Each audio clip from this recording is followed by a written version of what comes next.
let's begin with the roof and floor of posterior triangle of neck in this video. Very beautiful part, simplified into again the same. The basic diagram remains the same all throughout the same. This concept is the mastoid process, the scapula, the sternum, and this is the scapula, sorry, this is the clavicle, and this is the sternum, manubrium part of the sternum. So then our favorite sternocleidomastoid, drawn from the pinna, from the mastoid process, actually its insertion, and then actually it should be in this direction, but then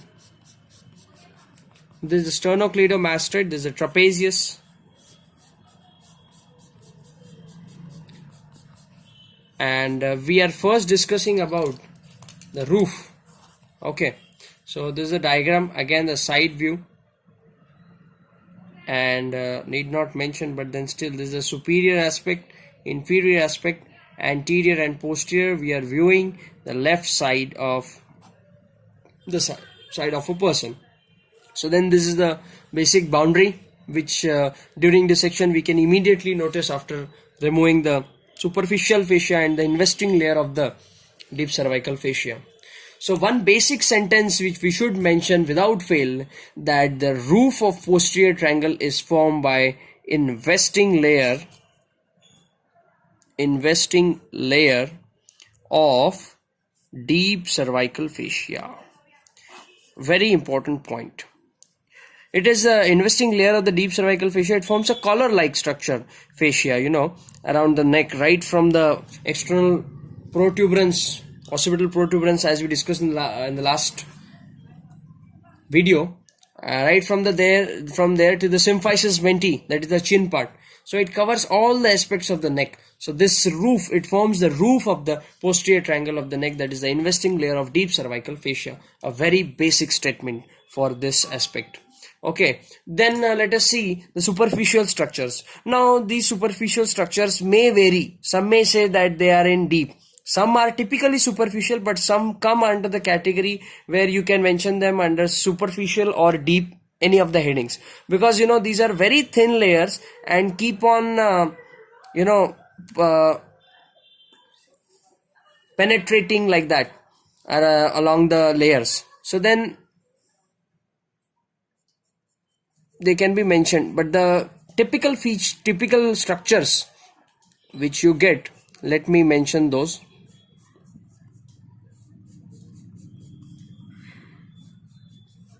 This is, any guesses?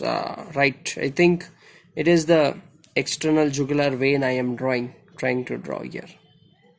Okay, it is a diagrammatic representation, I repeat again and again, so please do not judge it as that which is shown in the atlas. It is for our understanding and easy understanding. This is the external jugular vein. Okay, external jugular vein is formed by these two veins. This is the posterior auricular vein. Okay, posterior, I am using short forms which is incorrect, but then lack of space. Posterior auricular vein, and this is the posterior division of retromandibular vein. Retromandibular vein has two divisions, posterior and anterior. The anterior one goes to form and further drain it joins with the facial vein to form the common facial vein and drains in the internal jugular vein.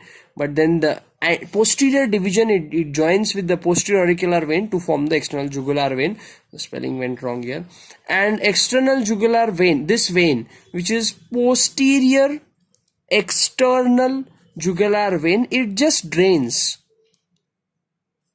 A big blunder mistake we make, that external jugular vein is formed by this posterior external jugular vein, but it has no role in formation of this vein.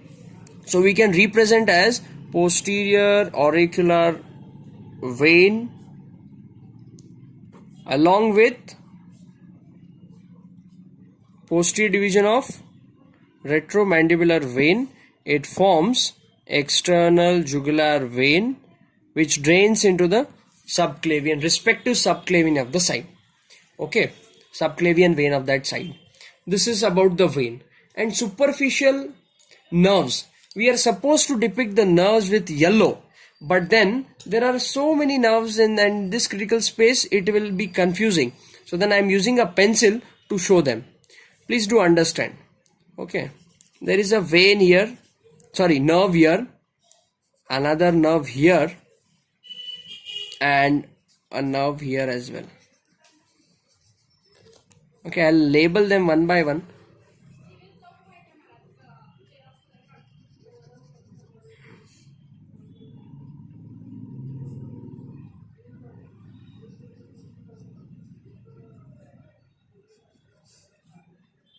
It seems as if they all are combining here, but then it's not the case. Now, these three, they are the supraclavicular nerves. This is the clavicle. They lie superior to clavicle and so named as supraclavicular nerves. This which seems to protrude the trapezius muscle, it is nothing but the greater occipital nerve. And the one here, it is the, sorry, this one, this is the great auricular. It is coming near, from the place near the auricle, so it is the great auricular nerve. And this one which we saw, it is the lesser occipital nerve. Okay, and this one which comes from the anterior triangle side, this is anterior cutaneous nerve, in some also mentioned as transverse cutaneous nerve. And here we can show the hyoid bone like. So this nerve, it pierces the sternocleidomastoid and comes on the posterior aspect. This is about the roof of the posterior triangle of neck. Now in short we will discuss about the floor of the posterior triangle of neck. So now about the floor. Okay, again the same diagram.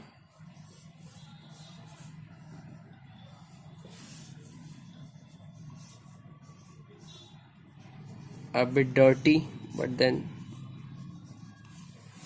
I know you all will manage. So let me first draw the demarcation, so then that it becomes easier for us, right? So then this way, this way, this way, this way, this way, and this way. Okay, so then I will color them in different shades, so then it becomes easier.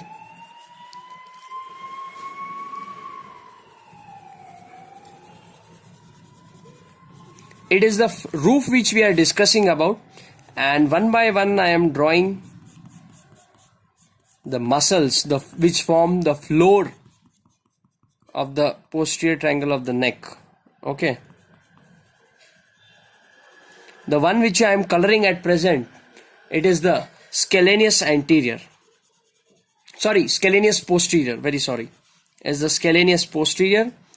And this middle part which I am shading now, it is the scalenius medius. I am just focusing the posterior triangle of neck. It doesn't mean that it has this muscle has some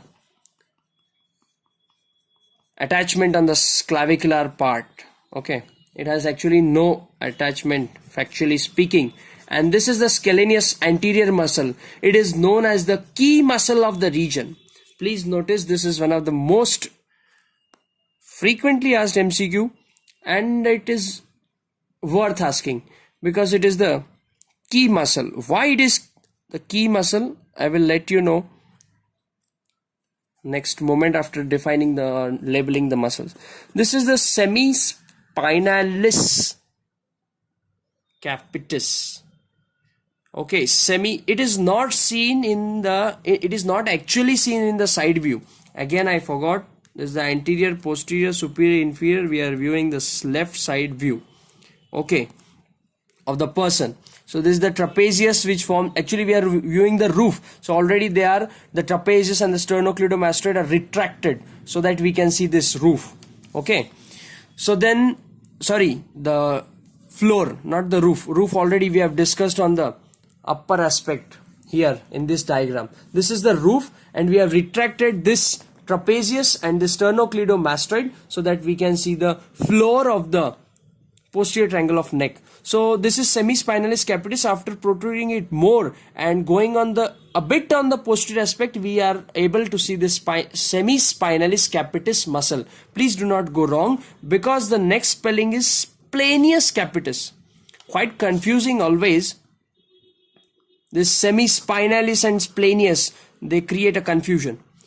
So this is the levator scapulae muscle.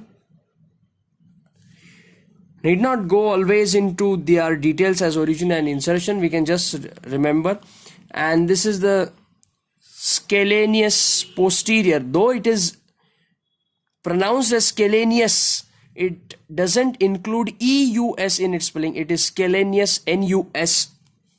Scalenus posterior. And as I mentioned earlier, this is the scalenus medius. And since there is a posterior and medius, there has to be some anterior as well. So this is the scalenus anterior. So this is the floor and important structures going across this. Now I will use the yellow color because there's no much, intermingling or difficulty in drawing the structures. Again, I represent, this is a diagrammatic representation. It has to be there in the atlas. No, it is for our understanding.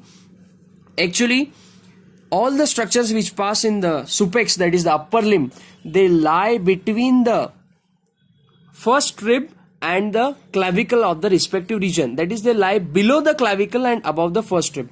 So then, when we see trees one behind the other in a line, they appear to be in front of the or nearby to each other. Such is the case here as well. So this what I am drawing. This is the subclavian vein and this is the subclavian artery. Okay, subclavian vein and subclavian artery, and these three, they are the upper, lower and middle trunks of the brachial plexus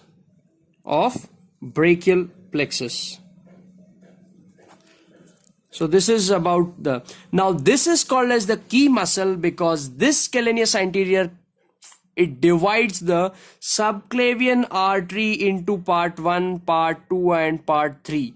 Remember, in our body anywhere the key muscle is so named because it divides a particular structure. For example, the piriformis, which is known as the key muscle of the gluteal region, this is because it is the region from where the sciatic nerve enters the gluteal region. So it is called as the key muscle of the gluteal region. We call axillary artery, it is divided in part 1, 2 and 3 by the muscle pectoralis minor, and so it is called as the key muscle. Here, scalenus anterior, it is the key muscle. There are 3 key muscles of the neck region. One is the scalenus anterior, second is the hyoglossus muscle, and third we have, it is the lateral pterygoid muscle. Lateral pterygoid muscle, it divides the maxillary artery, which is a end branch of the external carotid artery. So it is, and hyoglossus is related to some nerve. That is why they are the key muscles. So here, one of the 3 key muscles of the neck region is the scalenus anterior. So we finish up with the roof and the floor. This is the roof and this is the floor of the posterior triangle of neck.